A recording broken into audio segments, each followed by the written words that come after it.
Gidecek misiniz? Orada olacak mısınız? Bizi temsil edecek misiniz? Biz onlara çok rahatlıkla hep şunu söylüyoruz.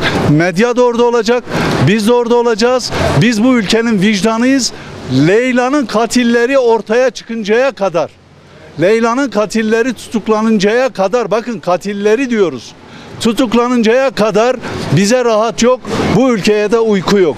Hepinize çok teşekkür ediyorum. Ayrıca bir avukat ordusuyla geldik. Bütün avukat arkadaşlarımıza ve Erzurum Barosu'na, Ağrı Barosu'na sonsuz teşekkür ediyoruz. Çık çocuklar, vatandır, vatanına sahip çık. Çocuklar, vatandır, vatanına sahip çık. Çocuklar, vatandır, vatanına sahip çık. Katiller bu ülkede hüküm yiyecekler ve hiç kimse çocukların kılına bile zarar veremeyecek. Mücadeleyi sonuna kadar, kanımızın son damlasına kadar devam ettireceğiz. Duruşma da normal, bugüne kadar hani genel kendi seyrinde geçen bir duruşmaydı. Tanıklar dinlendi. Gizli bir tanık vardı. Gizli tanık beyanına göre de zaten tutuklu bir sanık vardı. Bu tutuklu sanık hakkında tutukluluğun devamına dair bir karar verildi.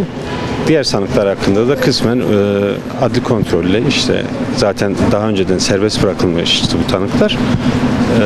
Yani anlaşılır bir dilde söylememiz gerekirse imza karşılığı devam etti adli kontrol süreçleri.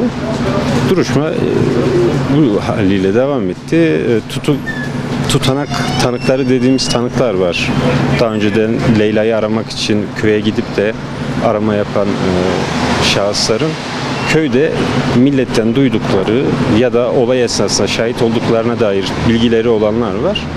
Bunların da dinlenebilmesi için ya da beyanlarının gelebilmesi için duruşma 27 Nisan saat 10'a ertelendi.